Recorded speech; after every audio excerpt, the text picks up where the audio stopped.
Assalamu alaikum, dear students of class 6th.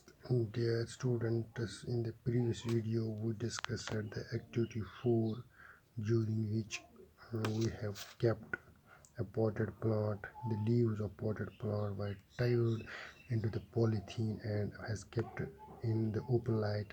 After few minutes, after few hours, we will see the water droplet seen in the inner side of this wall. It is because the water is lost from the plants in the form of vapors through the leaves, through the stomata of leaves, which we call as transpiration. So, dear student, in some of the plants, in some of the plants where the leaves are modified into spinous or needle-like leaves. For example, we have a plant that is called as cactus plant. This cactus plant is located, it is cultivated in the desert area where there is a scarcity of water, where there is a deficiency of water.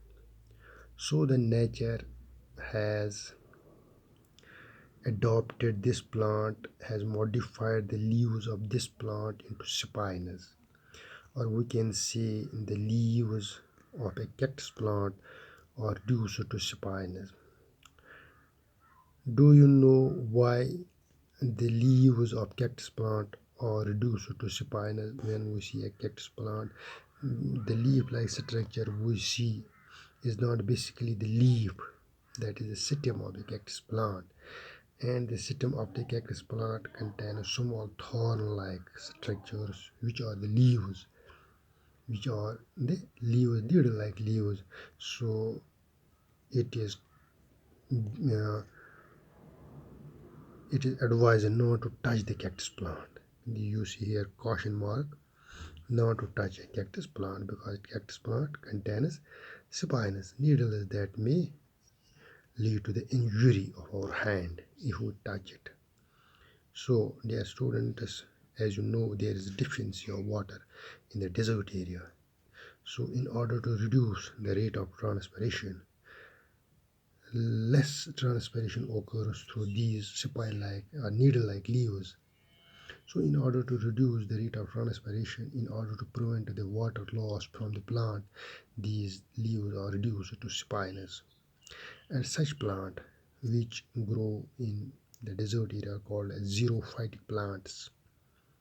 These xerophytic plants are those plants which grow in desert area. There is a modification in the leaf which helps it to reduce the loss of water from the plant body, because there is also a deficiency of water in the desert area. So, dear students, today try to understand that the cactus plant is a xerophytic plant. It grows in the deserts, and in the desert there is a deficiency of water. So it does, in order to reduce the rate of transpiration, reduce the rate of loss of water from the plant, the cactus plant leaves of cactus plant are reduced to spinous in order to prevent the loss of water. The students stay connected